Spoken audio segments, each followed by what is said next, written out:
Welcome to the Mizzle Dub Show, where they know sports. If you wanna know about sports, this is where you go. First down, touchdown, first down, touchdown, yeah. First down, touchdown, first down, touchdown, yeah. First down, touchdown, first down, touchdown, yeah. First down, touchdown, first down, touchdown, yeah. Touchdown, yeah. Touchdown, yeah.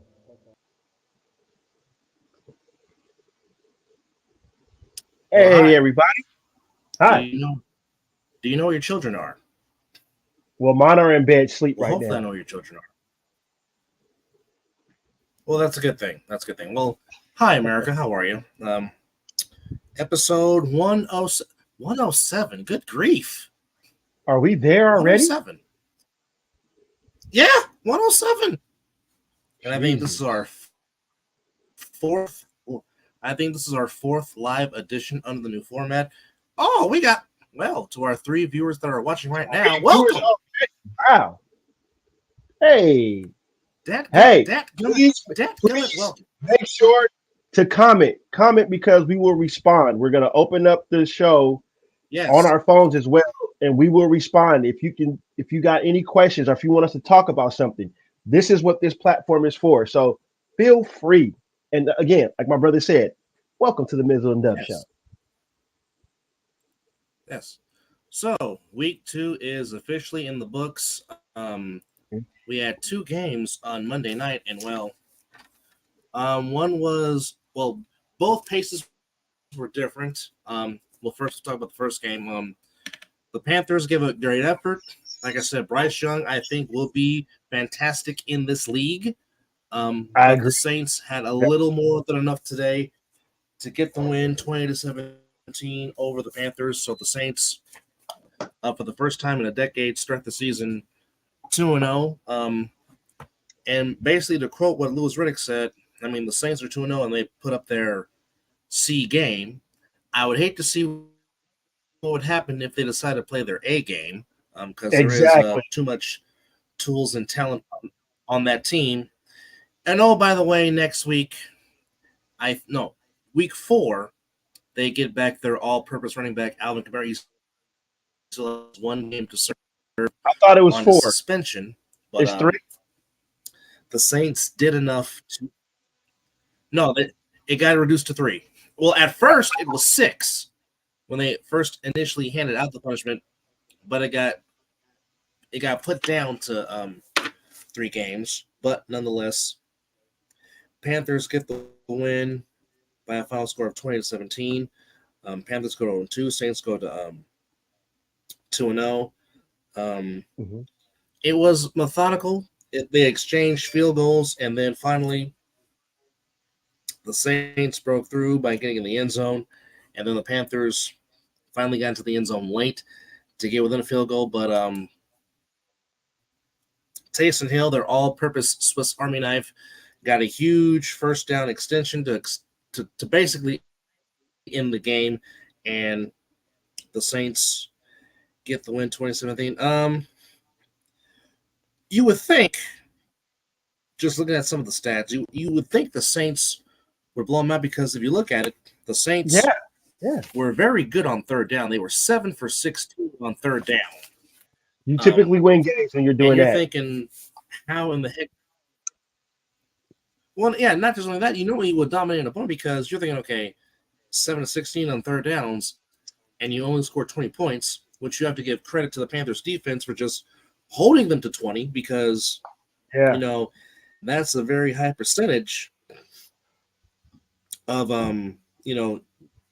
extending and keeping your drive line, because the Saints ran 74 total plays to the Panthers 56, so that's almost like a 2-to-1 ratio, almost a ratio of running plays and whatnot. But they ran the ball effectively, held the time of possession for 5 minutes more, but at the end of the day, it just came down to the Saints were just a little bit better. Carr was 21 of 36 for 228 and with interception. Bryce Young was 22 of 33 for 153 and threw a touchdown pass. But Taysom Hill was the all-purpose guy. He had 9 carries for 75 yards as their leading rusher.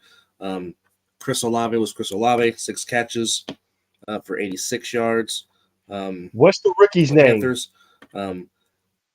I would love to see them use Miles Sanders a little bit more in the running game. I mean, you brought him over from Philly to be that guy. 14 carries, 43 yards. But I mean, I would like to see them utilize him a little bit more. Adam Thielen had 7 catches, 54 yards. But at the end of the day, Saints were a little bit better, and they get the win to go to 2-0. But they have a very interesting matchup next week that we'll talk about. But your thought on the win for the Saints as they go to 2-0. And basically, right now, the Buccaneers and the Saints are tied for first in the NFC South. Well,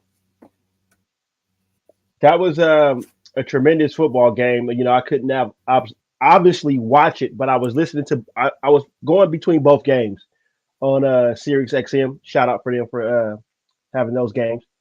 But listening to what they were saying, it seems like DC is playing good football. He's still having his red zone woes, as that hasn't changed. But I like the connection that him and the rookie is having. Is it Shire? Is his name? I believe his last name is Shire, something like that. That catch he made towards the end of the game was amazing, and Derek Carr could not put the ball any better than what he threw the ball. Are you talking about Shaheed? Shaheed, thank you. Yes, I think it's Shire, Saeed, something like that. Tremendous talent, and him and Derek Carr developing a good bond. It's hard to say that because I'm still getting over that DC's not wearing his silver and black uniform. You know, we're dealing with Jimmy G, but it's good to see him commanding that offense and running it well. He just got to get over his red zone woes. But I agree with what you said. Bryce Young is going to be one hell of a talent. I don't care if he's short or not. You don't expect him to come out and just wow everybody. You know, he's not like going to be like every other rookie quarterback that has come out. Just him and Thielen are going to do pretty good. He has to get a running game. If he has a solid running game, I think that will open up the passing more. All in all, they almost came back and won that game, and they made it interesting. Because like you said, the Saints should have been blowing them out. There should have been nowhere near that game should have been as close as it was. But yeah, just that defense of the Saints is going to carry that team a long way. That I can clearly see that. And Bryce Young will get a victory. I don't know where he's going to get it, but they will win a game this year. I see that would happen. But the game, all in all, was a pretty good game, listening wise. I mean, I didn't get a chance to look at highlights. No, I did get to see the highlight. That's how I saw that catch with the rookie. So the game was interesting. And I did pick the Saints to win this division because besides the Buccaneers, the Saints and the Buccaneers are the only team that's, you know, pretty much put together. Well, actually, I'm wrong. 3 teams are 2-0 on that NFC South because the Falcons, Buccaneers, and Saints are all 2-0. And week 4, we have the Saints and the Buccaneers meeting up for the first time. So it could possibly be 3-0 versus 3-0. That remains to be seen, depending on what happens this upcoming week. We got to get Country K on the show to talk about that game. Oh, about the Saints and Buccaneers? Yes, I would love to get his input on that game. Well, he is well, I mean, actually, you guys are both running all-time high. Not to switch sports real quick, but this is the first time in a long time that the 3 major Florida teams are in the top 25 in college football. When that used to be a staple for years, seeing Florida State, Miami, and Florida all in the top 25, all 3 of y'all is in the top 25. First time in a long time somebody can say that happened. So the Sunshine State of Florida making a comeback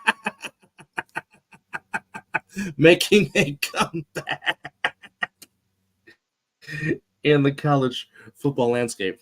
Now back to the NFL. But we went down, before you go, we went down that debacle that we played against Boston College dropped us down a spot, so we're now the number 4 team in the nation. Well deserved because Boston College should have been that fucking close, but here nor there, we still won the game. Hey, hello, you played to win the game, as Herm Edwards said many moons ago. Okay, back to the NFL. The Browns and Steelers definitely did not disappoint. It was a unique back and forth game, but at the end of the day, TJ Watt is special. The Steelers defense got back to playing like the Steelers defense, and even though in my heart you can never go against Tomlin, I need to catch up to this guy in the standings because there is tequila and whiskey on the line. But the Steelers, by way of their defense, which again, Alex Highsmith played a fantastic game tonight. He was everywhere. Started the game with a pick six on the very first play of the game, then forces the fumble, to which TJ Watt said, "Thank you very much." And the Steelers defense scores 14 of the Steelers' 26 points as they got the better of the Browns 26-22. First and foremost, our prayers to Nick Chubb, who suffered a catastrophic knee injury. Just singing in slow-mo, you're just like, oh, dadgummit. Which, again... It's like Dak Prescott all over again. Which it could have been worse if this was on field turf. But luckily, the natural grass gave him a little bit of ground. But, I mean, his knee made contact with Minka Fitzpatrick's head, which we hope Minka Fitzpatrick's okay as well. Obviously, Chubb's season is over. But Jerome Ford carried the load and played very well for the Browns tonight. Yes. That cutback. Oh my goodness, that was an amazing run. Yeah, his vision was nice on that run. Which, because I mean, my initial thoughts. Well, damn, do the Browns call Kareem Hunt and say how much you want to come back? But if Jerome Ford continues to play like this, the Browns could possibly still have a good balance in the run game. And Amari Cooper, for having a groin injury, his spectacular play is not surprising because he's pretty much been that guy ever since he's arrived in the league. 7 catches for 90 yards, made some huge plays. And finally, you've asked for it. I've asked for it. Yeah. That too. But also, you asked for it. I asked for it. Give George Pickens the football and let him go to work. And he went to work on a 71-yard touchdown pass that once he caught the ball, it was bye-bye Betty. He had 4 catches for $127 and a TD. Give me points. Yeah, he indeed needs points. But again, this was pretty much won by the Steelers defense. Even though Warren, he got me some points tonight. Catching balls in the backfield, he was a huge dividends. I think the Steelers really need to go to identity. And what I mean by that is they need to go back to Steelers football. They need to establish Najee Harris a little bit early because not next there week. was a couple of not runs. They can do that the week after. And he will explain why he is saying that. But I'm just to take the pressure off of Kenny Pickett, which, again, I still think Kenny Pickett will be fine. I still believe in him. However, he does not need to be like Ben late in his career, chucking up the ball, 35 plus times. He threw the ball for 30, completed half of that. But like I said, Pickens had 4 for a $127. Jalen Warren was all over the place in the running game and the pass game. But again, it was the defense of the Steelers that was relentless. And like I said, Alex Highsmith, you definitely can give him the game ball. He was highly everywhere. And of course, TJ Watt benefited from that. And here again, we have been saying on this show, never go against Mike Tomlin. Don't go That's why against I him. picked him. Don't count him out. And for all intents and purposes, they won the game. But in this case, even though I picked the Browns not because I thought the Browns would win, it's just because, like I said, I need to catch up to this guy, which I'm now 3 games behind in our head-to-head standing so far through 2 weeks of the season. But in my honest opinion, I said, and it's on tape, I said, I just don't see the Steelers losing. It is on video, so I said what I said, but I also said I really can't see the Steelers losing their first 2 games at home. And even as the game is going on, I'm just saying they're just not gonna lose 2 straight at home. Simply because number one, Mike Tomlin is who he is, and as we saw on the show, don't go against him because he's always been known to prove you wrong. So we'll see what happens and goes from there. But at the end of the day, Steelers get the win. They're on the board. And now here we go with the recap of week 2. We already talked about it, but here we go again. Thursday night it all started. The Eagles got the win by way of DeAndre Swift's 175 on the ground.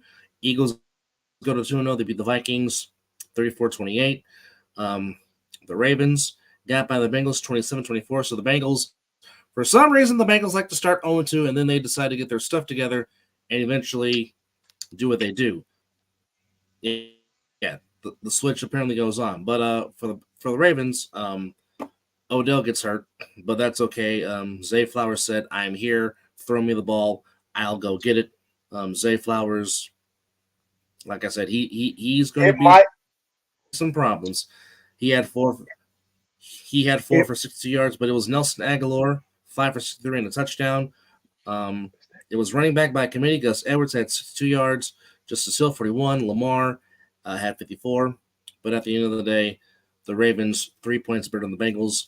They're at 2-0. So right now they hold the crown in the NFC North. The Chiefs got the win, but they struggled against the Jaguars. But when he had to, Mahomes makes plays when you need it to happen. The offense of the Jaguars just could not get anything going, with the exception of 3 field goals. But again, the Jaguars, as they did against the Chiefs in the playoffs game, played them tough, but just could not close it out. And, of course, the Chiefs being the champs wasn't pretty, but at the end, they did what they had to do, and they get their first win of the season. They win 17-9 over the Jaguars. Oh, the Chargers. They do what they do best. They Charger. Ryan Tannehill got back on track. He had a fantastic game. He was 20-24 for 246 and a touchdown. Henry had 25 carries for 80 yards. And it goes to overtime, but the Titans get the win. And again, some people that were not big fans of Kellen Moore, it reared its ugly head again as the Chargers got in the red zone, but some bad red zone play calling led to them tying the game. And eventually the Titans got the game-winning field goal by Nick Folk from 41 yards. Even though Keenan Allen and Justin Herbert and Mike Williams, they did give me some points in fantasy. Indeed. But at the end, the Chargers charged, and now they're 0-2. And as if Brandon Staley's hot seat any hotter, he's now possibly under the seat as the Chargers are off to a 1-2 start. And now they have to go on the road to play in a very tough environment in Minnesota on the big Viking boat. But more importantly than that, their all-purpose football player, Austin Eckler, is hurt. Who knows if he's going to play this week? So that could be a very huge, huge loss for the Chargers. So, yeah. We thought this game was going to be entertaining, and it proved us right. But the Falcons come back to get the win over the Packers 25-24 as they're off to a 2-0 start. It seemed like the Packers it seemed like the Packers had the edge. They were up 24-12, and the Falcons outscored them 13-0 in the fourth quarter. And once again, I said it way before the season started. That Longhorn from by way of Tucson, Arizona, Bijan Robinson, was going to be the offensive rookie of the year, and the spirit of Bevo came out in him. 19 carries for a $124. But more importantly than that, Desmond Ridder found Drake London and actually threw him the damn ball, which I've been asking for. But he also needs to get Kyle Pitts involved. Just give him more balance. Where's Pitts? Where's Pitts at? Jesus. Use your all-world tight end because Kyle Pitts can be a game changer. I'm just saying. I'm just putting it out there. But the Falcons run game was the difference. The Falcons run game was the difference. They ran for 211 yards. And normally if you run for a big number like that, 9 times out of 10, you're going to win some games because that means you are pounding the ball efficiently. And I mean, well, first off, the Falcons ran 78 plays to the Packers 47, and that's almost a 3-to-1 ratio in running total plays. They held the ball for 36 minutes. They were 6 of 15 on third downs with Atlanta. They were also 3 of 4 on fourth downs. So they definitely limited possessions for the Packers. But again, Jordan Love was again solid. 14 of 25, threw for $151. More importantly than that, again, 3 touchdowns, no picks. So he's got 6 touchdowns and no picks through 2 games on the season. So which tells me that he has this offense. He understands this offense. Well, yeah. And that's kudos to LaFleur. That too. That also helps.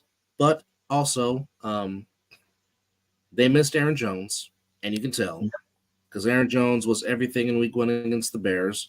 And even though A.J. Dillon ran for 55 yards and 15 carries, but it seemed like they just need a little bit more. But again, kudos to the Falcons. They rallied, got the win. They're 2-0 in the division. A very entertaining game in the Motor City between the Seahawks and the Lions. Back and forth it went into overtime, and the Seahawks said, screw the Lions getting the ball in overtime. We're just going to march down the field and find the end zone, which they did. Screw the Lions. Yeah. He said, we're going home. Good night. Geno Smith was fantastic. 32 of 41 for 328 and 2 TDs. Goff threw for 323 and had 3 TDs. Kenneth Walker the third found the end zone twice. Montgomery found the end zone once before Montgomery got hurt and left the game. And also Amon-Ra St. Brown hurt himself. But before then, he had 6 catches for a $102. But the difference in the game was the 3 turnovers by the Lions.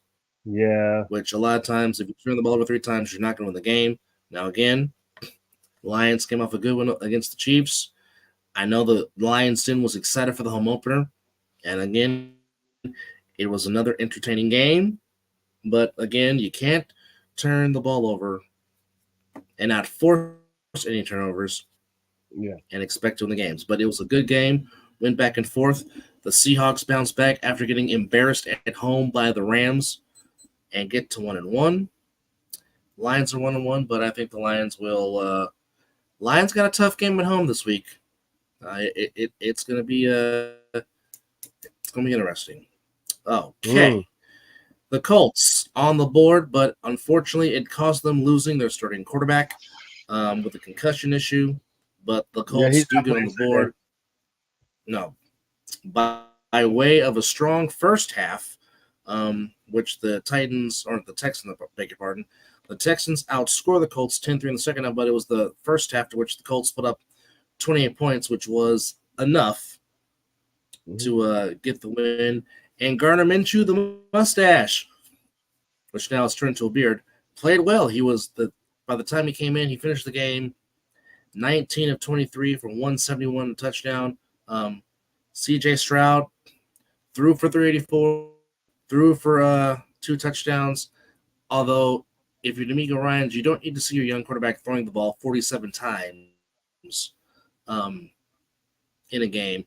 You kind of want him to get balance, even though Nico Collins was fantastic. 7 catches for $146 and a TD.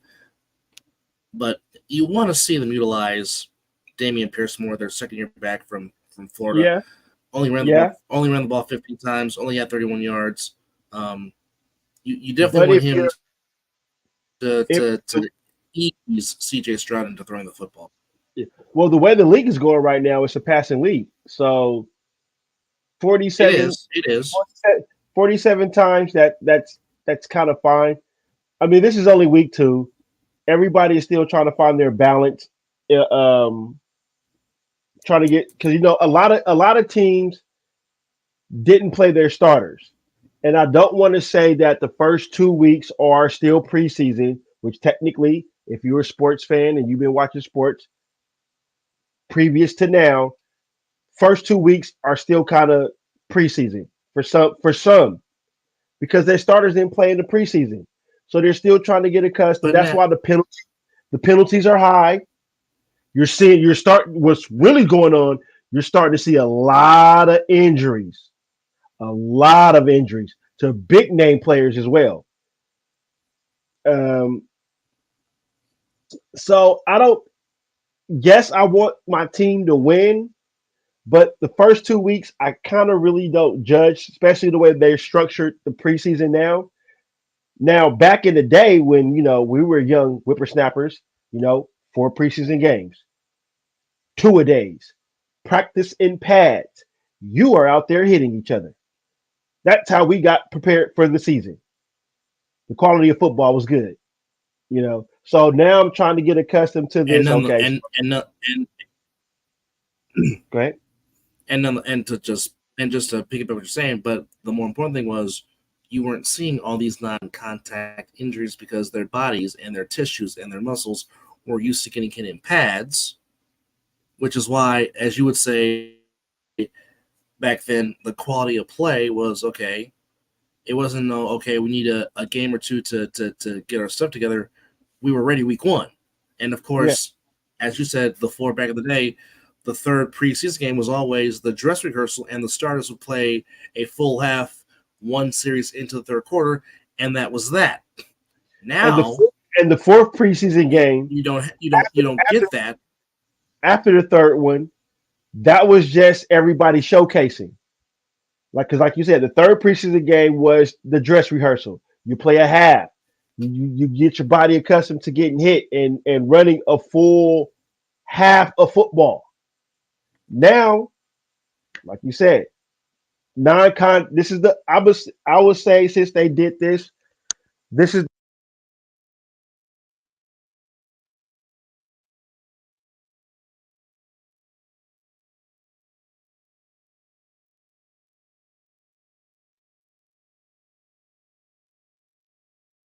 I don't know if you did something to your headphone, but I can't hear you, brother.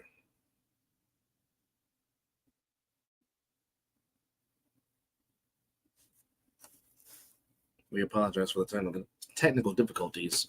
Mizzle was trying to say something, and I don't know what happened to his headphones.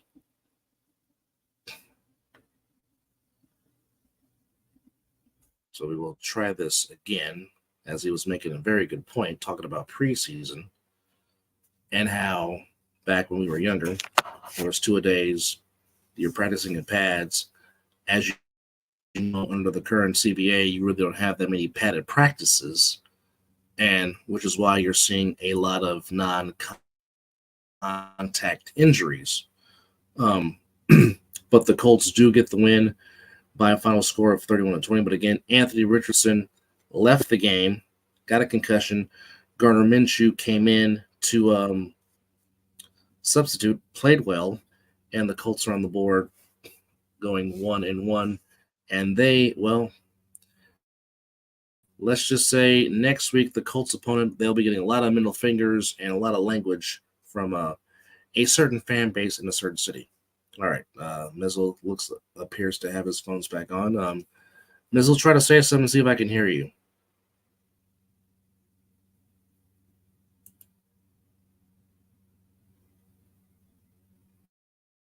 I can't hear you. Say something again.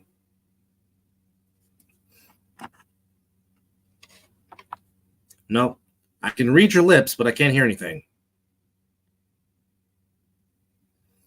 Again, to our fans that are watching, nope, can't hear you. I can read your lips, but nothing. Oh, here comes technology yet again. So again, we apologize, folks. You were going well, and then something happened to Mizzle's headphones, and I don't know what's going on.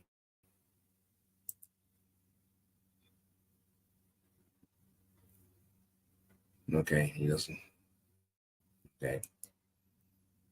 Trying to see something here.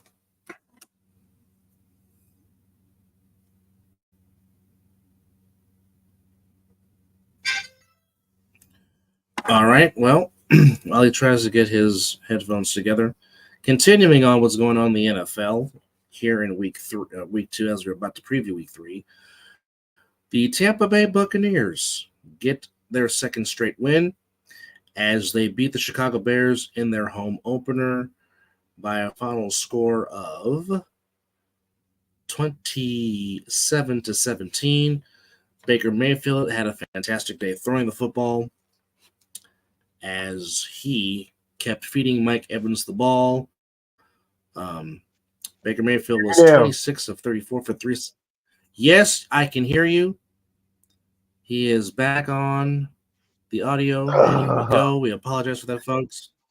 But anyways, as I was saying, the Buccaneers go to 2-0. They get the win over the Bears, 27-17. Baker Mayfield throws for 317.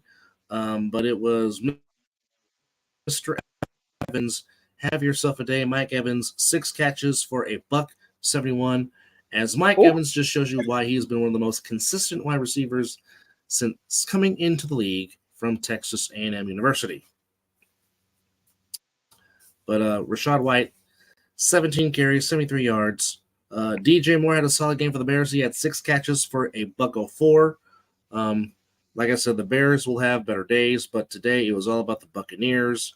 And is Chase Claypool in the doghouse for the Bears? And what can he do to get out of it? What did I send you? Remember what I sent you that they said that if he doesn't get his energy, that came from higher management. He's out the door. Yeah. Yes. That's crazy. To which I know Bears fans are not exactly the biggest fans of the Hallis McCaskey family.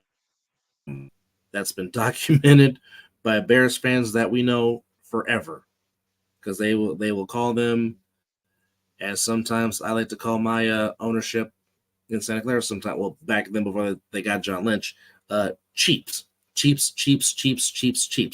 But it certainly helps the Buccaneers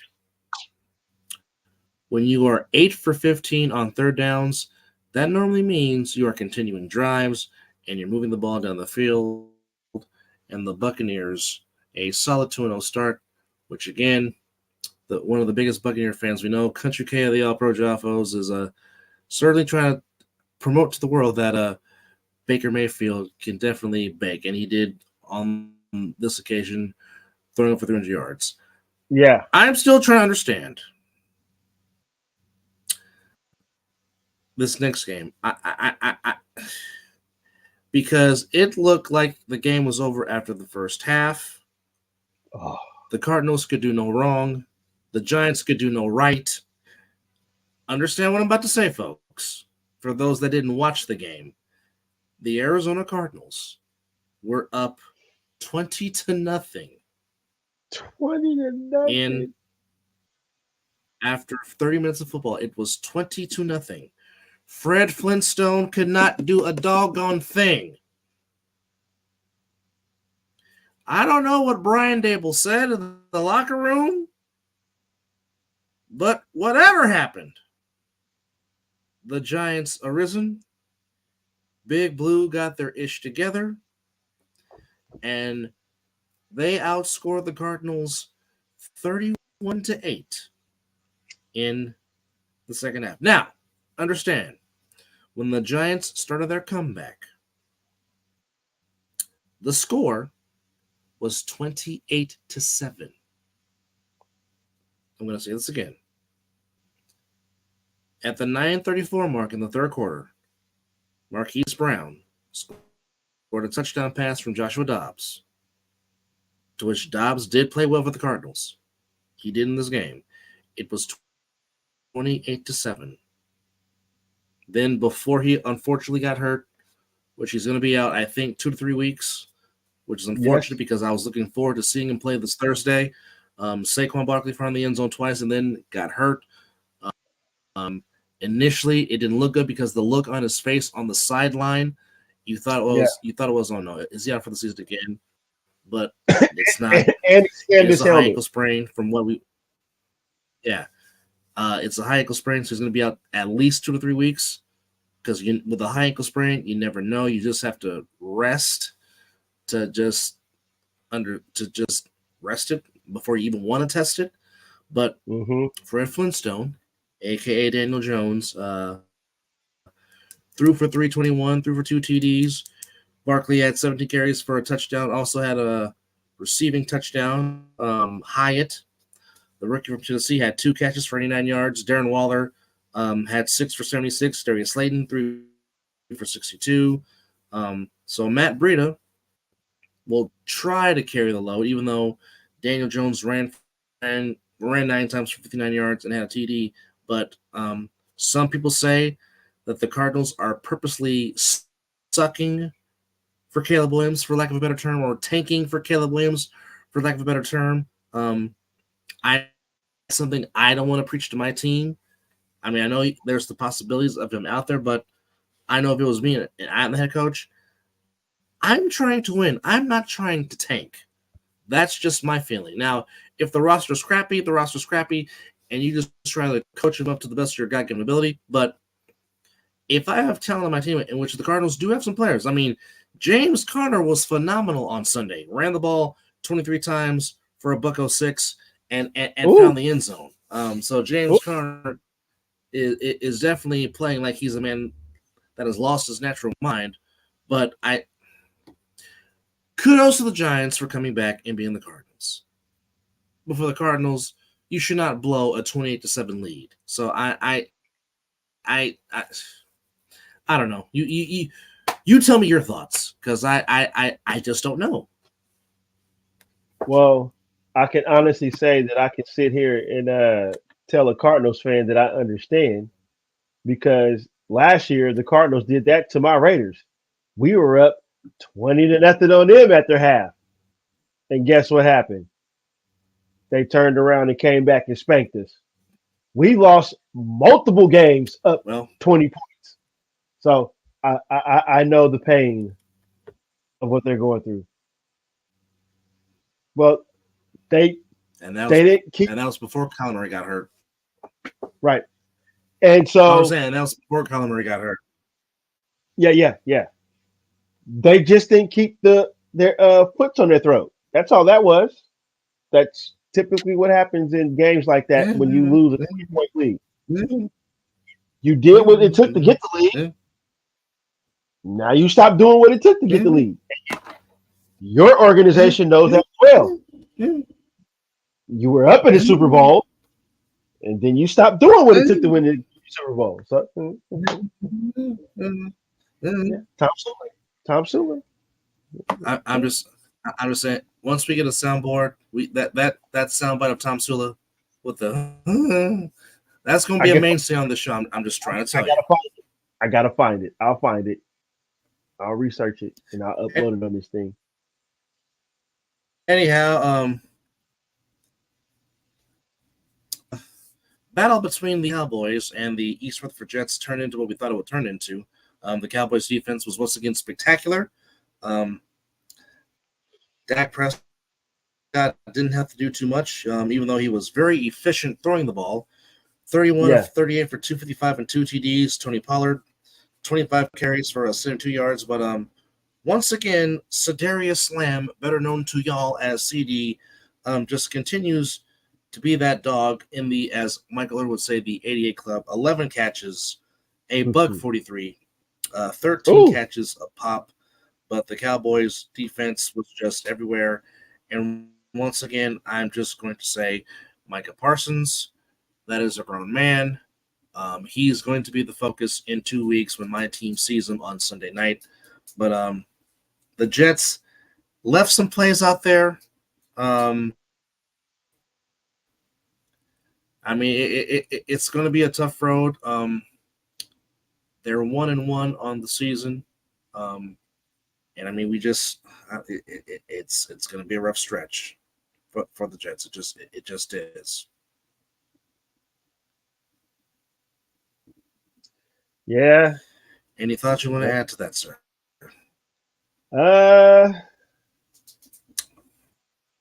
It's almost like going back to square one for the Jets right now. It's painful because I'm an Aaron Rodgers fan, and I was kind of hoping that he did something for that city, except when they came to Vegas. I'm all for that. Everything else, except when you play my team, I just can't do that. It just never happened. But just watching Hard Knocks and how that team was coming together, it just sucks to see them doing this right now. Like all the primetime games they were having right now, they're going to get flexed a lot now because Aaron Rodgers is not their starting quarterback. So it was just tough to see that. I wish it was a more competitive game than what it was. But I agree with what you're saying. That dude, Michael Parsons, is a bad man, and that's going to be your defensive player of the year as long as he stays healthy.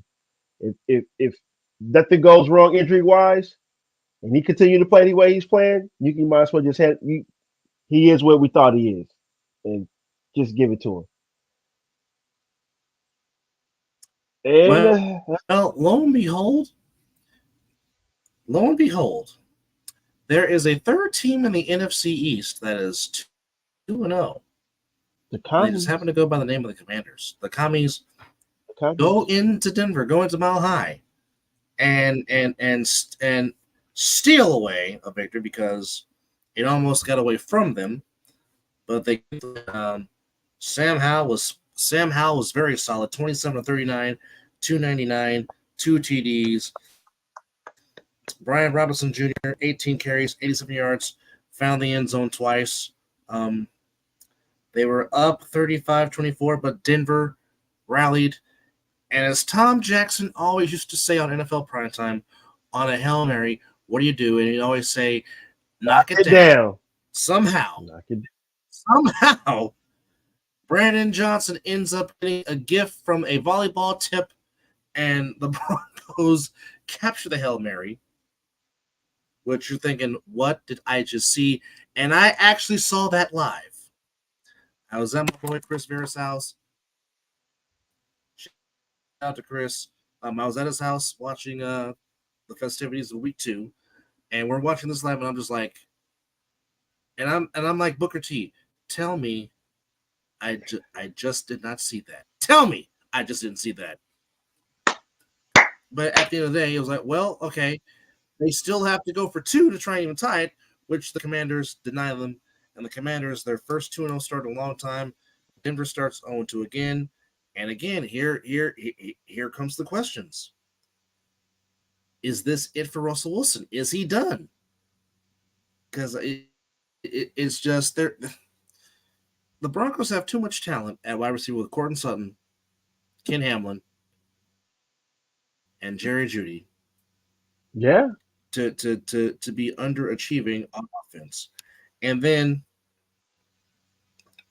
to counter that, in addition, they have a very dynamic back that I love watching in Javonte Williams. Javonte Williams, before he hurt his knee last year, was a stud and a fantastic running back. I really enjoy watching him run the football. Yeah. North Carolina, correct? again, correct. I like Sean Payton. Sean Payton's a fantastic coach. More than likely, he will end up in the Hall of Fame in Canton. He is you know how it is. If you win a Super Bowl, you're going to be in Canton. That's just how it is. But How long did it I take the just coach don't know that if won he. I two just to don't know get if he. the Hall of Fame? I didn't say he was going to get there right away. All I said was normally if you win a Super Bowl as head coach, you normally get in. That's all. That's all I'm saying. I'm not saying. True that. Okay. You and I can do a whole you and I can do a whole freaking show of who should be in the doggone Hall of Fame and why is it taking them so doggone long, Roger Craig. But that's here nor there. However, I just don't know if Sean Payton can turn around Russell Wilson, and when will it be too late for the Broncos? But as it stands, the Commanders are 2-0.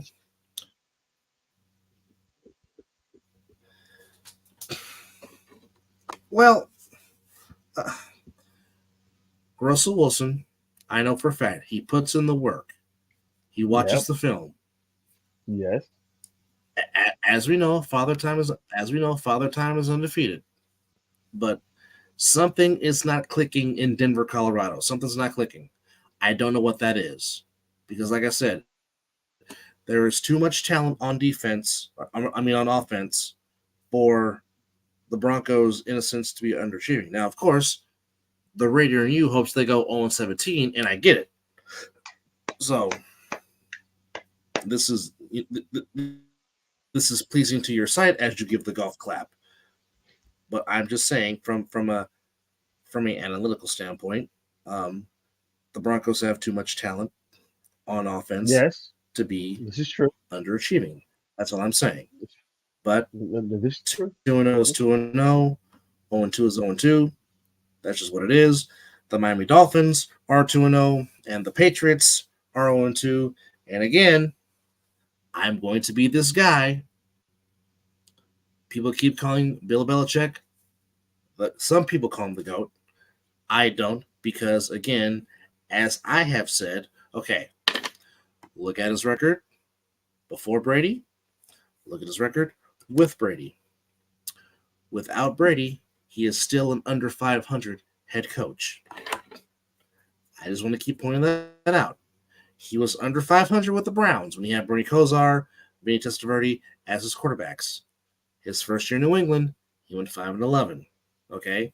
His first year without Brady, Cam was his quarterback. I think they went 7-9 or 6-10.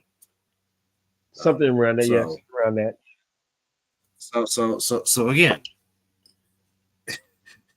people kept asking, was it the system? Was it the quarterback? Well, if you look at Belichick's record without the two, it definitely was the quarterback. Yes. So with that said, the Dolphins did what they had to do. They got the win. Tua took care of the ball.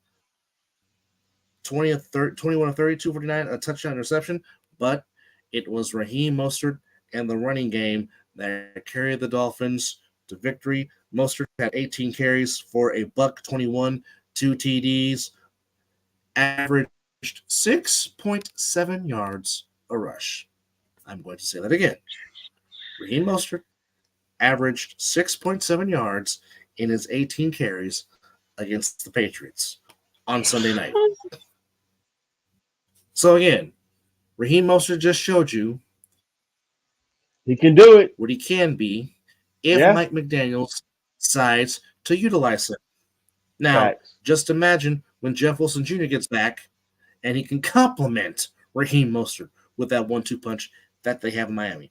However, Miami did suffer a loss as Jalen Waddle is in concussion protocol. So we will see if he will play next week, as the Dolphins will finally have their home opener of the season. The Dolphins go on the road, cross country to the West Coast, get a win, then come back to the Northeast to get a win. Now they get to come back home to the South and get their home opener. And I'm hoping Dolphin fans you go out there and sell that place out because the team is playing some Yeah. good ball, starting off the season 2-0, and also getting a huge division win to be one up in the AFC East, which is always important, as they beat the Patriots by the final score of 24-17.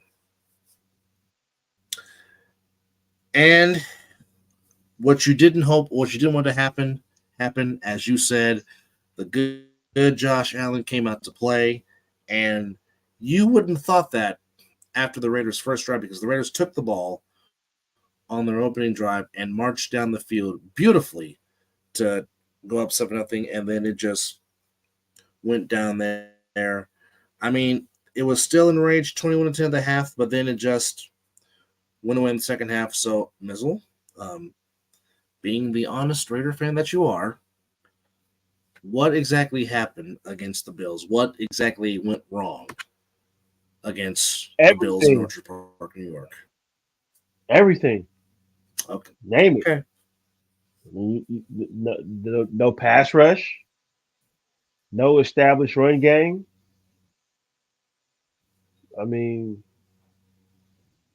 Jimmy just had no time to deliver the ball. The offense, both sides of the ball were just getting bullied, getting pushed back. I mean, this what I said on the previous show, they were going to have to withstand the punch in the mouth because it was going to come. It was going to be loud. It was going to be crazy. Bill Mafia was going to be there. They lost to the Jets on Monday Night Football, so they just couldn't take the punch in the mouth. It just, and then Jimmy Garoppolo getting Devontae Adams murdered. Thank goodness he's cleared to play next week. Hope, hopefully Jacoby Myers comes back. Uh, it, uh, Everything went wrong. You name it. So, And so let me ask you this question. Um, so we know that Max is going to get double and triple team because Max Crosby is who he is. Who can be that person to complement him to where there's one-on-one and they can get to the quarterback? Given the personal stuff that Chandler Jones is going through, and we don't know what that is going to escalate to because it changes by the second with him. But who on the roster can give Max some help? I guess would be my question to you. they need to start Or giving Malcolm a little. who would you like to see um, to possibly be that compliment to help out Max? Malcolm Kuntz. I think they need to just start letting Okay. him just handle it a little bit, and then start to let the rookie rotate because he had a better get up Sunday than he had again in Mile High. So I would let Malcolm Kuntz get a little more run with Max a little bit, and they got to find somebody in the middle. They got to get somebody in the middle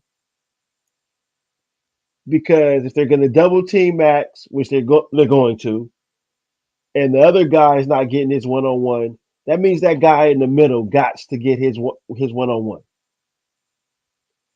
I would like them to start the rookie Nesta. Nesta something I can't say his full name, but it's Nesta.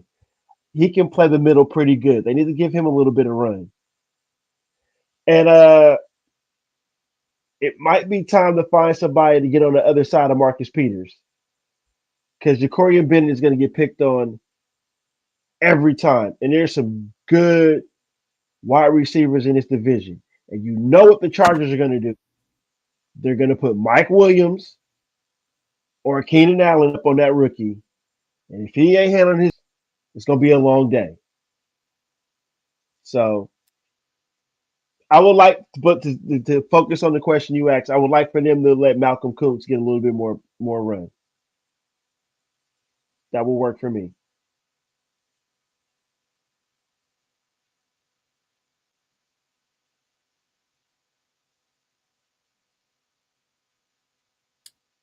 Well said. Well said. Well said. I mean, it is definitely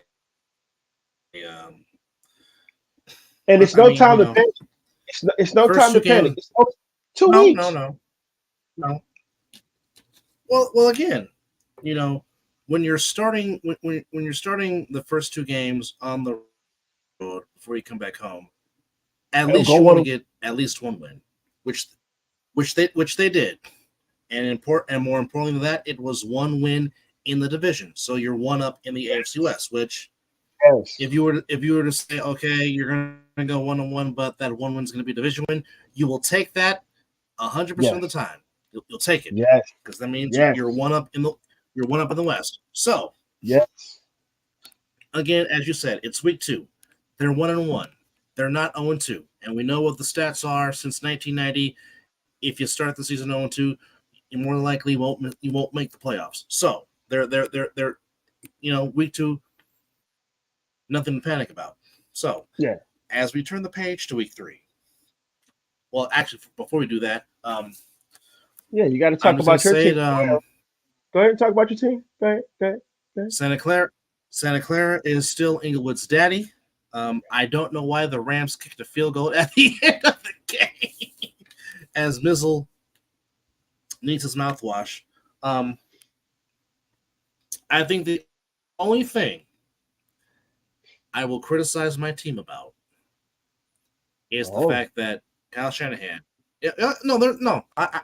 I have one criticism, and he came out and said, "My bad," but I understand. You love that toy that wears number 23 and red and gold in Christian McCaffrey. However, you have Elijah Mitchell. You have Jordan Mason. Yes. Don't wear out the tires on Christian McCaffrey. Again, you have him for a full season, embedded in the offense. I get it. I understand it. He was fantastic again, running for over 150 yards again, or over 100 yards again. But change of the pace. Let Elijah Mitchell get some play. Let Jordan Mason get some play. It's okay for CMC to take a couple plays off, because you're going to need him down the stretch if you're trying to fight for that number 1 seed in the NFC playoffs, because you have the Cowboys, whose defense is legit and is real. Only question is, keep it up offensively consistently all season long, because I think the defense will be consistent all year long. That's just my take. Okay, the Eagles, even though the Eagles have not looked spectacular in their first 2 games, they're still the defending champions of the NFC, and they are the team to beat until you beat them in the playoffs, or they don't make the playoffs.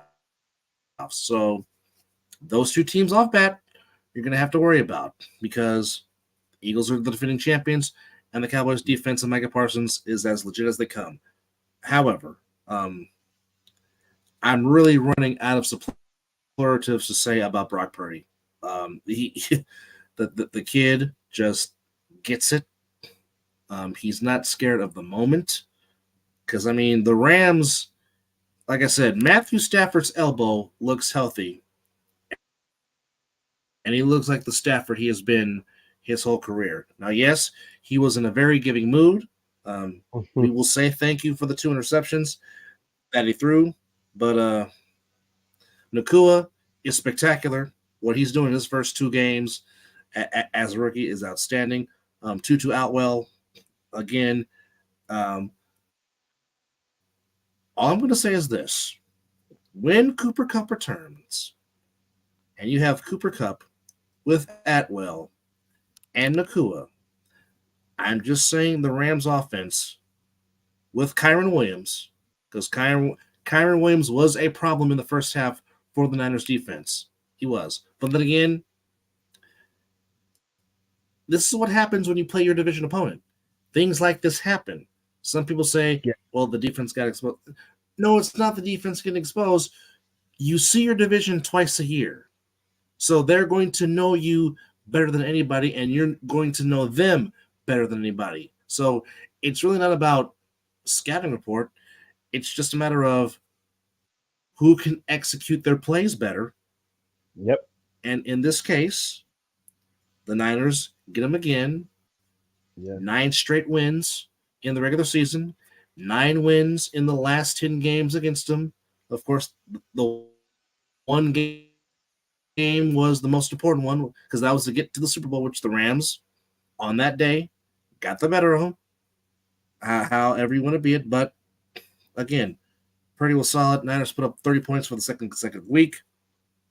I mean, I don't know what it is about the Rams to where Deebo Samuel has to embarrass them on a touchdown, but it's almost becoming funny because It is. it is because I'm just like, how many Rams are going to miss tackling this man as he finds his way into the end zone again on a short, quick wide receiver screen to where he's just telling the Rams, get off me, get off me, get off me, get off me. But Purdy was solid again, 17-25 for 206. McCaffrey, 20 carries for $116. Debo had 6 catches for 63 yards and the rushing touchdown. Ayuk, tough as nails, took a hit, but still managed to come in and play, and he made some big catches. Give me points. Which will pinpoint into Thursday night. The 49ers come home with their home opener on Thursday Night Football as they play the Giants. Unfortunately for the Giants, there will be no Saquon Barkley. And for Mr. Jones, week 1, he sees the Cowboys defense and Micah Parsons. And then 2 weeks later, you now have to see Nick Bosa, Fred Warner, Dre Greenlaw, Drake Jackson, Eric Armstead, Talanoa Hufanga. It's not going to be an easy night for the Giants. No. So of course, I'm going to be a homer, but I think the Niners start off their home portion of the schedule with the win. I know the faithful will be rocking on that particular night because it's a home opener. It's prime time. It's the great Al Michaels coming to Santa Clara. I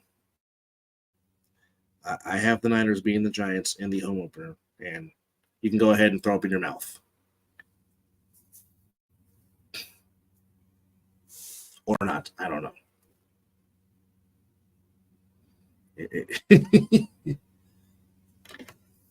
Okay. You went. I can't hear you again. So if you said something, I have no idea what you said.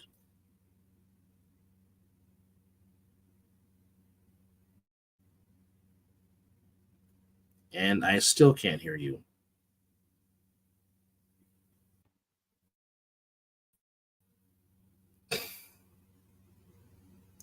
I know that your headphones had a blue dot. I didn't see the blue light on. So as once again, Mizzle tries to get his headphones to cooperate with him, we are previewing Thursday Night Football between the Giants and the 49ers at Jeans Stadium at Great America. Okay, now his blue light is blinking again. Hopefully I can hear him if he says something as he tries to take care of that. Niners coming in 2-0. Giants coming in 1-1. Of course, as I said, the big news for that particular game, Saquon Barkley out at least 2 to 3 weeks with a high ankle sprain, which is going to be huge because we all know how a big part of that offense Saquon Barkley is. So it's going to take Jalen Hyatt. It's going to take Slayton. It's going to take Waddle. It's going to take Shepard to help Daniel Jones. Can the 49er Matt Breida carry the load in the run game? That remains to be seen. But Hello. But Fred Flintstone, I can hear you. We have a sound. We have the sound of Mizzle's voice. Tell me he does not look like Fred Flintstone. Tell me he does not. I apologize. I'm getting accustomed to these new headphones. It's the only way I can communicate without having to echo. So I do apologize for the second thing. But my pick is the Niners. It's going to be easy peasy. Christian McCaffrey, sprinkling a little bit of Kittle, and a lot of Deebo Samuel. And that's all I got to say about that. All right. So earlier I said that the Colts will be getting a lot of FUs and middle fingers in week 3. I say that because the Indianapolis Colts will be going to their original home of Baltimore, Maryland. Baltimore. And we all know what happens we know what happens every time the Colts return to Baltimore. They get a tremendous amount of passion from Baltimore, but I have the Ravens going 3-0. I don't. I mean, I'm pretty sure Gardner Minshew is going to start, but I just don't see them going into Baltimore and being the Ravens. Quote the Ravens nevermore. I got the Ravens going to 3-0. Yeah, same. I don't see anything changing. They said OBJ injury is not that bad, so maybe he play, maybe he won't. But I just still see too much Lamar Jackson, and I would have Zay Flowers as the offensive rookie of the year. That is my pick. I think that kid is gonna soar. Well, if they're doing it based by conference in the AFC, I agree with you 1,000% because he's already showing you he's going to be a problem. But the biggest security blanket for Lamar Jackson is back, and that's big 89 Mark Andrews in the tight end slot. Just want to put that out there. Yeah. Next matchup, Titans and the Browns in the dog pound.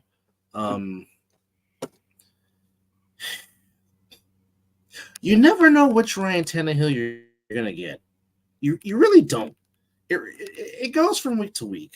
But I'll tell you what I do believe in. I believe in that Browns defense. Jim Schwartz has got that defense flying. He's got that defense playing with purpose. So I'm going to pick the Browns just because I like Jim Schwartz and what he does on defense. And I think Mr. Ford will have a big day.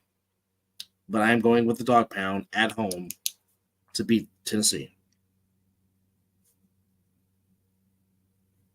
Too much Derrick Henry. He's going Tennessee. Too much Derrick Henry. Too much Derrick Henry. I think that's ground and pound. Tannehill won't have to do much in this game. I think they'll keep it short and sweet, but I believe that they'll ride pretty much what they always do. They'll ride the back of Derrick Henry, and I'm taking the Titans. That might be your one game that you interesting matchup in the dome. Interesting matchup in the dome. The Falcons at 2-0 take their trip on the road, their first road game of the season, into the Lions' Den against the Lions. This actually could be a pretty good matchup right here. I'm not gonna lie. You got B.J. Robinson against Gibbs, Ritter against Jared Goff. Yes. I was going to say that I have Zay Flowers and Bijan Robinson going at it for Offensive Rookie of the Year. That's I'm glad you mentioned that. Them two are going to be neck and neck for it. You're not wrong. You are definitely not wrong.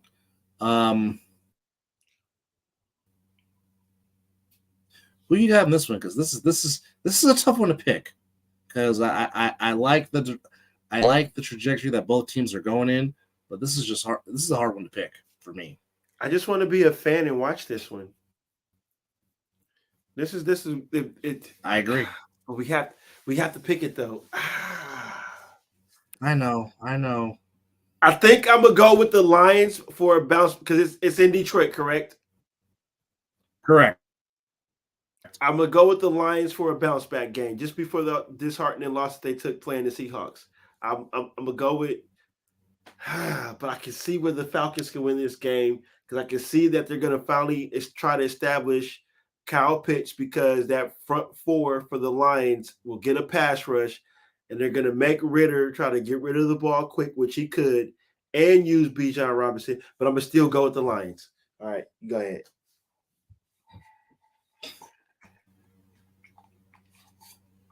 As much as I would like to pick the alma mater, I agree with you. I think the Lions will bounce back and get that home win. And also, before I continue, it was great for the Lions to bring out Wayne Fontes for the home opener. Kudos to the Lions for doing that. Wayne Fontes, of course, coached the Lions for many years, and a lot of their success in the early to mid 90s was because of Wayne Fontes. The first Wayne Fontes is still the only head coach on record that has given the Lions their last playoff win with that special team in 1991 that got to the NFC title game before they ran into the Redskins, as the Redskins went on to Super Bowl 26 to win their third under Joe Gibbs with their third different quarterback. But I think the Lions bounced back. Now here's another intriguing game. Saints and the Packers. It's the Packers home opener. Many people feel the Packers should be 2-0. But the Saints are coming in at 2-0. And this is just my stance. Until you beat them, I'm going to ride with the undefeated team. I'm going to pick the Saints to go marching in and spoil the Packers home opener. And not to mention, I need to catch up to you because I'm 3 games. Well, this one might also help As you he as thinks. well. I'm a go Pack go. He's going with the cheese. Lambeau Leap. Yeah. I think for the home opener as well. Yeah. Yeah. I think Jair Alexander will match up pretty well on their receivers. I'll say like this: if Preston Smith can get to Carr and make Carr get happy feet, Green Bay does have a very good chance to win this game at home. Okay, I agree. I think the next two games, you and I are in agreement. Jaguars back at home against the Texans. Like I said, the Texans will have better days, but I think the Jaguars will bounce back. Jags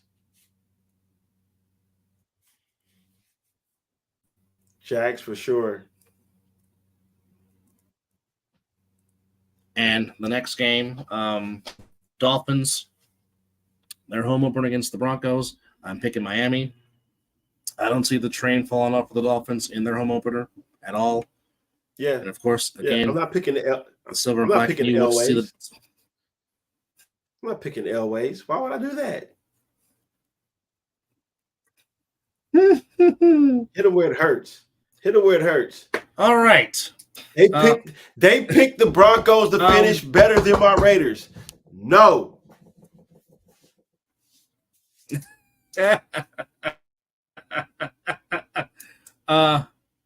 Vikings back at home. They are against the Chargers. I'm not going to make the same mistake again. I'm going with that annoying Viking horn, and if I had the soundbite for it, I'd play it. But I think the Vikings exactly that thing can get on your nerves after first down after first down after first down. Well, let's start finding these. I do love the fact we can send it to each other, and we can upload it. We can upload it on here, and then we'll talk about it, and somebody will be on point with it. So that yes. Lovely soundboard, but I think the Vikings will bounce back. Skull? And of course they are very good at home. I'm going Skull. Yes, I am. And plus, every time they score a touchdown. So there we go with that.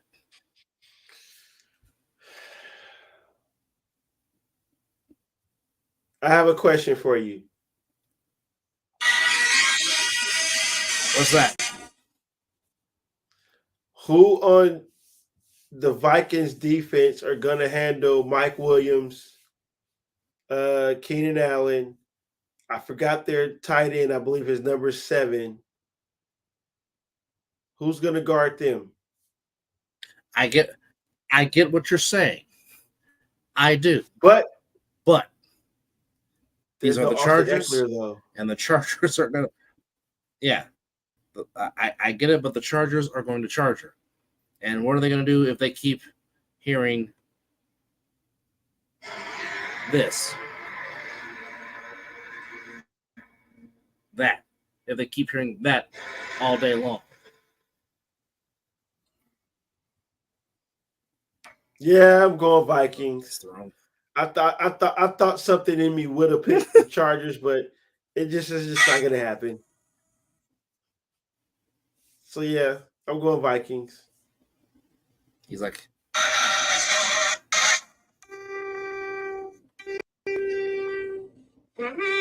yeah, you're gonna be hearing a lot of that all day. Anyhow, now that NFL Sunday Ticket is only on YouTube and YouTube. I'm deeply moved. That's thank you, Lou Brown. So he's going Vikes. I am going with. He's going Vikings.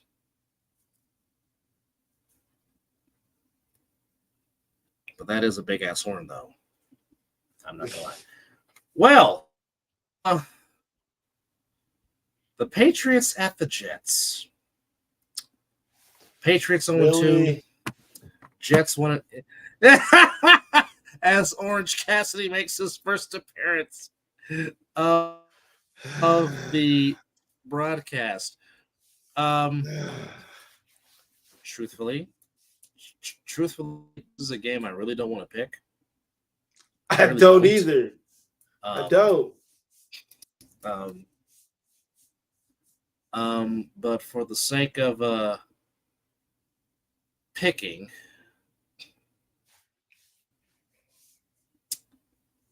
and this is really going to make me bleh in my mouth, but I'm going to pick the damn Belichick's to beat the Jets. I know the Jets had a very emotional home win on 9/11. I just don't know if Zach Wilson can do it. So, unfortunately, as much as this pains me, I'm picking the Patriots.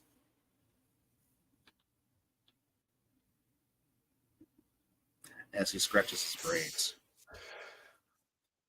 Jets. Oh. He just can't do it. He just cannot pick the Patriots. I get it. I understand. Very it has nothing to do with that. Nothing to do with that. Nothing to do with that. Okay. Very intriguing matchup. The Commanders at home against the Bills.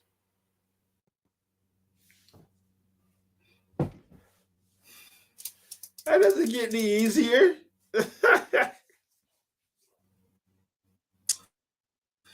No, it doesn't. But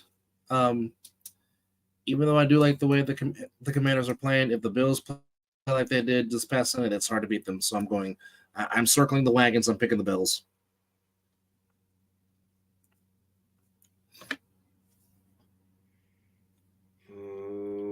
Yeah.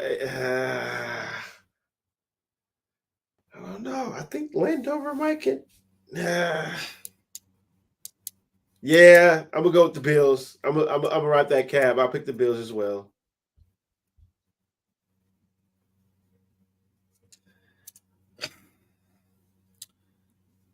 I guess you can say this is going to be my upset special. I'm picking Bryce Young to get his first win in Seattle. I'm going Carolina Panthers. I'm gonna be bold. In the 12? In the 12. Why not? Why not?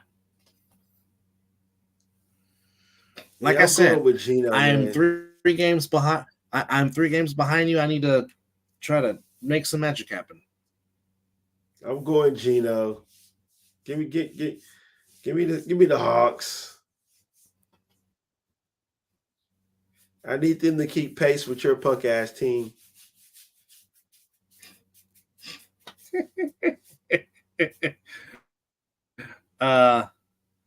I guess we could say we're both on the Cowboys to beat the Cardinals because I just don't see the Cardinals doing anything.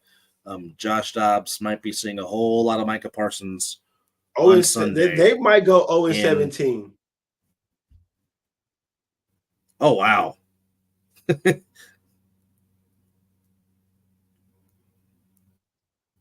We might have to pull up their schedule the next show we do.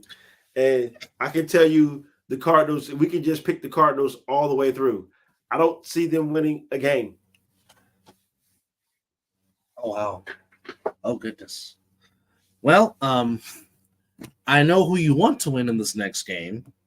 I don't know if I see it happening, but it is the Bears going to Arrowhead and taking on the Chiefs.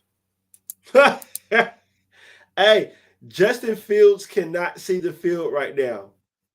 I don't know what's going on. I'm not picking the hell. The Bears might win 2 games this year. It might come down to the damn Bears and Cardinals for the number 1 pick in the damn draft. Hell, no, I'm not picking the Bears in this game. Getting my mouthwash ready. Get the mouthwash ready. No, I am not picking the Bears to win this game. So yeah, the fake ass chops and Arrowhead can get this W. All right. That's how he feels. All right. So it's the home opener. It's Sunday Night Football on NBC. I know you don't want to deal with Chris Collinsworth. So it's your long-time bitter rival. And put on Mr. Horowitz. Yes. And Lincoln Kennedy. All right. So, how do the Raiders get back on track and beat your longtime nemesis in the playoffs, the Pittsburgh Steelers? Find a way to isolate and bubble wrap TJ Watt for starters.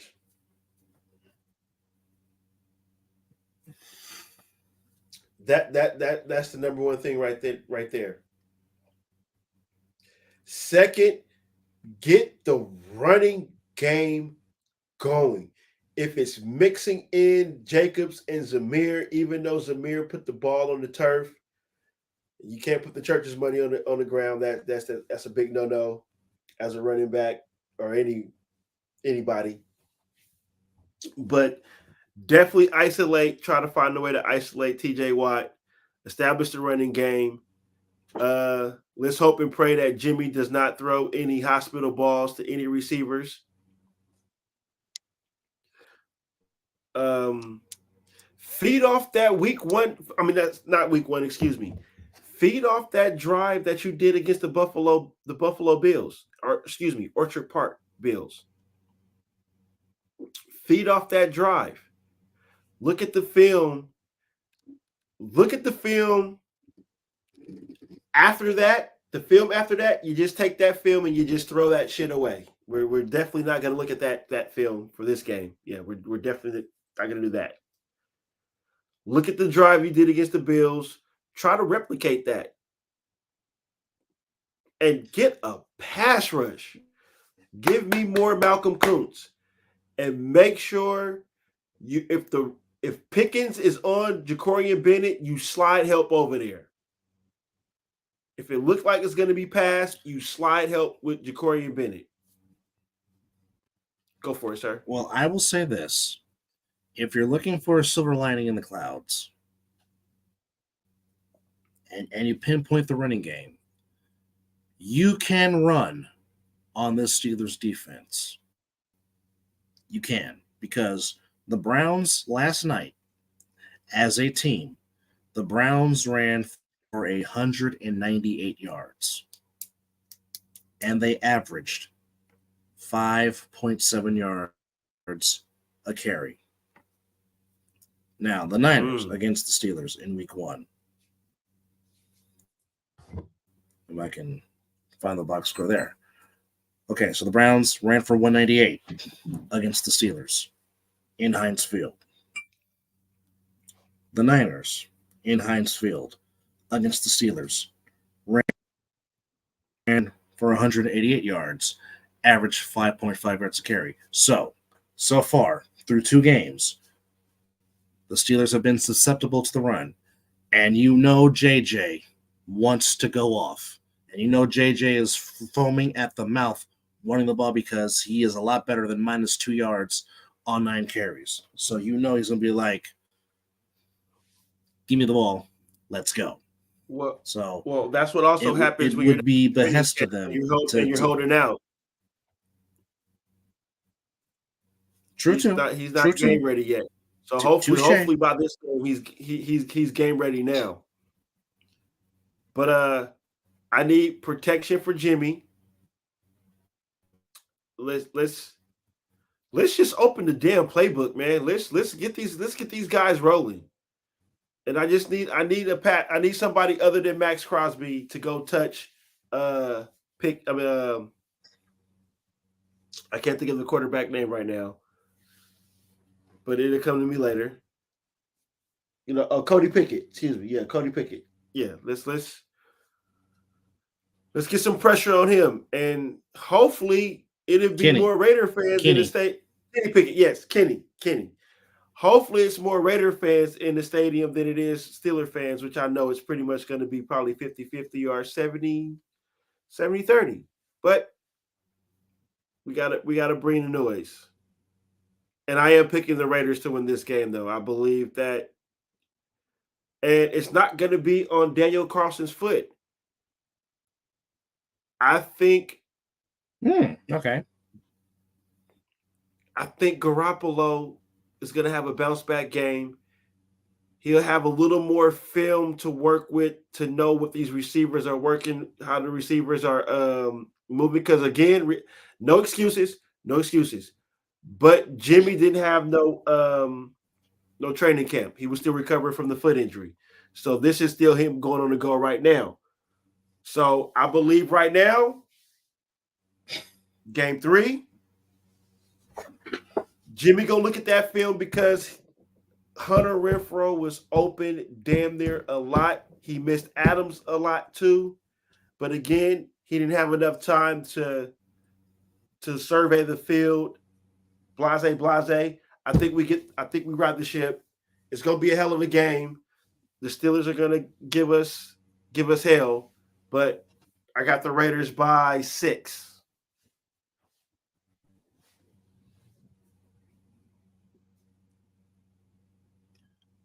JJ rides them to a victory, and that's how I feel.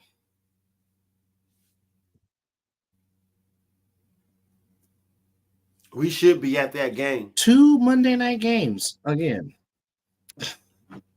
If tickets were so doggone expensive for that game, I would agree with you. 2 more Monday night games. Yes. Well, again, ABC and ESPN are going to air 2 Monday. I think there's going to be more additional Monday night games because now ABC is going to be airing Monday night games because of the writer's strike, which is good. Even though I made a post talking about Monday Night Football never should have left ABC in the first place, but that's a whole other different story. But we got 2 games on Monday night. If they do it that way, how are they going to make these fans balance in between games? Like, it was hard for me to, even though I was on the radio, I didn't know what game that I wanted to be on. So it's like, are you battling for ratings, or you just don't care? Somebody's going to watch a game, or they're going to try to find a way to put a BS game on. Like, okay, these teams are okay, so we'll still put that on. Some fans will watch, and then they'll put a good team on. So these two matchups. I can see where you're going, but like next Monday.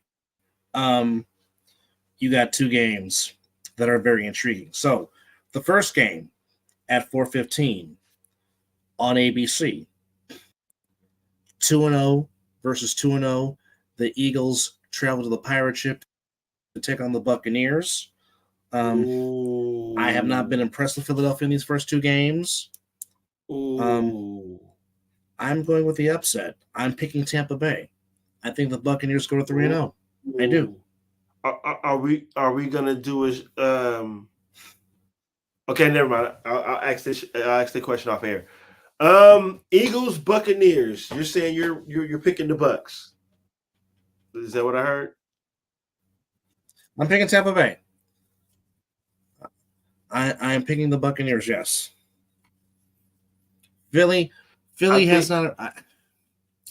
I think Jalen Hurts is trying to do too much, and I think he's trying to do it all, and that might come back to bite Philly. Because like you said, you've seen what DeAndre Swift can do. Let him be that bell cow. Quit letting Jalen Hurts take the toll in the run game and getting hit. Because if he continues to do that more, God forbid we don't want that to happen, but you can't afford to have Jalen Hurts get hurt. And then you got to go to Marcus Mariota as your quarterback. Yeah, you don't. And on the flip side, I like what Baker Mayfield is doing. And on the flip side, I like what Baker Mayfield is doing offensively. He's taking care of the ball. There's balance. And, of course, you have a fantastic security blanket in Chris Godwin and Mike Evans. So I'm going with the pure power. I'm going with the Bucs to start 3-0 for the first time in a long time. I wish we had Country K on here because he'll probably give me some shit for what I'm about to say. But what I don't think they have an answer for Devontae Smith or AJ Brown. I really don't think they do. That's fair. And I believe DeAndre Swift, another DeAndre, that's my middle name. That's my son, your nephew's name. Yeah. Hello.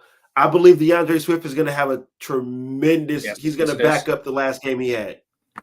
So I'm riding. I'm going to go my secondary home, my fan base. I'm riding with the Eagles. Let's go, Philly.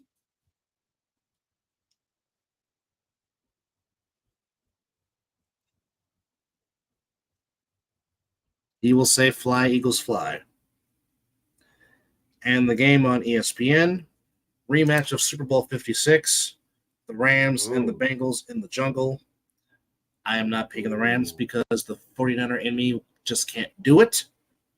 But I think I think this is where Joe Burrow says, "Okay, enough's enough." The ship is going to sail properly. And of course, I think so, and I think Jamar Chase goes off in this big game. I'm picking the Cincinnati Bengals. Yeah, I'll keep it short and sweet. I'm gonna ride the Bengals with you as well on that one. I think they ride the ship, and Jamar Chase and Burrow get on the same page. I think Joe Mixon might undercoverly have a good game as well. All right, so what could determine a slide or what could determine a shift in the ratings? There's three. I think there's four games that I like the Browns. You might get a lead. He likes the Titans. I like the Browns. He likes the Packers. I like the Saints.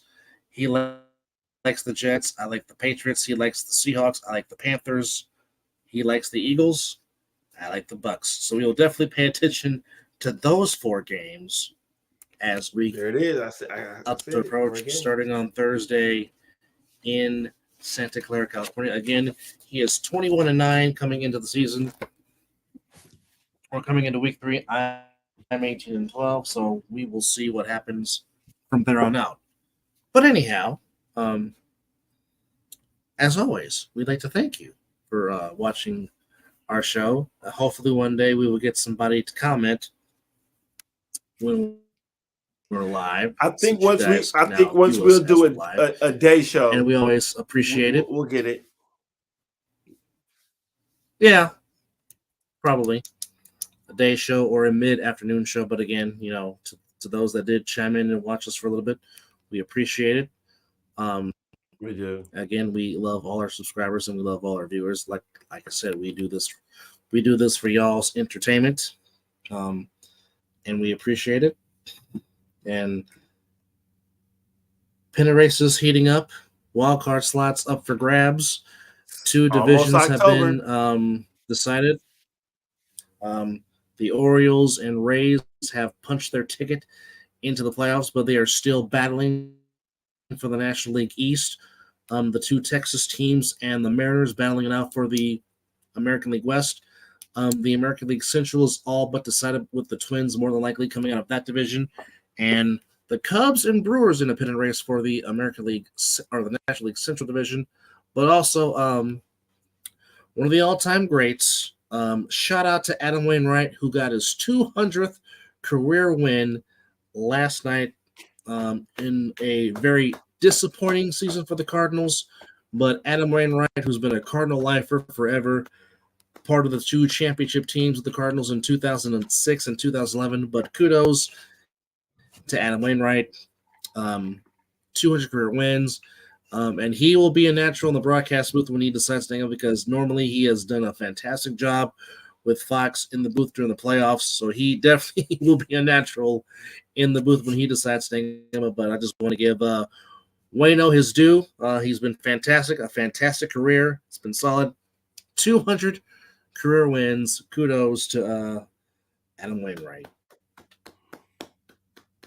So, with that said, that's my final parting shot. Do you have a final parting shot? We're 2 weeks away from boxing. Canelo versus Charlo. And I can't wait. Yeah. And that's where I'm going to leave it at that. And if you're not a fan of boxing, sorry for you. One last thing before we call it an early morning. Real quickly, your thoughts. How does Kelly Oubre fit with the Sixers?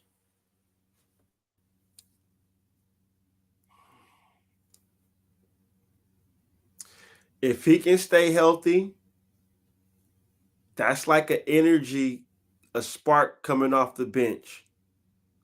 Something that can like score in a flash, because we know what Kelly Oubre can do. We didn't see this with the Dubs. Anywhere he's been, even with Charlotte, if he gets in that groove, he's an excellent basketball player, but sometimes he disappears and sometimes he doesn't stay healthy.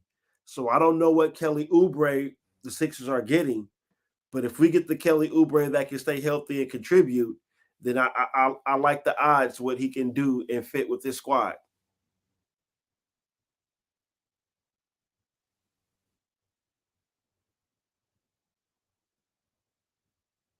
Very simple. Very simple. So with that said, we thank you for watching number 107 of the Mizzle and Dub Show. And we will definitely come to you again later on this week with episode 108, and to get started in week 3 of the National Football League. And of course, his beloved Florida State Seminoles have a big, big game against the Clemson Tigers. And then my beloved team, I think, is playing another cupcake, which I don't understand why. Enough of these. When are you guys going to start playing somebody interesting? When you start, I'm looking forward to when you guys decide you want to play college football. Who are they playing? I don't know. Yeah, but it'd be nice to understand when you guys start playing some real football. After UAB, it's conference play of the rest on, starting with Auburn. So, after this cupcake schedule against UAB, you get the War Eagle. It starts with War Eagle. Yes. The South's deepest rivalry, the Auburn Tigers in Jordan Hare on CBS. So then it goes Auburn, Kentucky, Vanderbilt, of course, the yearly battle with Florida and Jacksonville, Missouri, Ole Miss, Tennessee, then Georgia Tech. So so it's starting to heat up. After UAB, after UAB, it starts to get real. But I like it. I'll tell you what. Saturday, South Bend is going to be rocking when the Ohio State comes into town to take on Notre Dame. That's going to be fantastic. I'm gonna keep an eye on Alabama. That's going to be interesting. Ole Miss coming in undefeated is going to be undefeated. Coming in at number 15. That's going to be intriguing. Battle of 3-0 in the Pac-12. Oregon State and Washington State. That's going to be fascinating to see. Also, two more Embiids of the Pac-12, UCLA and Utah in Salt Lake City. Both teams are 3-0 there. Of course, perhaps the biggest Pac-12 game of the day, number 19 Colorado going to Autzen Stadium to take on number 10 Oregon. 3-0 versus 3-0. That's the big game of the day on ABC. There are some good top 25 matchups. I'm picking Eugene. I'm picking Eugene. I mean, I'm happy for Dion, but reality is about to check them young men when they go to Eugene. And now I will eat crow if Dion take them young men up there and they perform like they've been performing. But I believe without Hunter, they don't have a chance. Eugene is a different atmosphere. It is. It's one of the best. It's one of the best in college football. Another good matchup, and we'll really call it a night. Iowa and Penn State, both teams 3-0 in the Big Ten. Number 24 versus number 7. So yeah, there's a lot of great top 25 matchups going on this week in college football. I am definitely excited. Your Seminoles are the early game, 9:00 on ABC, as they play the Clemson Tigers. But yeah, some and very I'm good off stuff this going weekend, on. baby. So he'll be able to watch and partake. But anyhow, episode 107 is in the books of the Mizzle and Dub Show. We appreciate you. We love you. We thank you for watching. And hopefully somewhere down the road you will leave some comments. And hey, we might even go live Saturday during some college football game and just shoot it. So you never know. So just keep that in mind. Anyhow, stay tuned. He's Mizzle. Stay tuned. He's Mizzle. I'm Dub. We appreciate you. We love you. God bless you all. And as always, it's 12:05 o'clock. Some damn where. Some damn where. Good night, America, or good morning.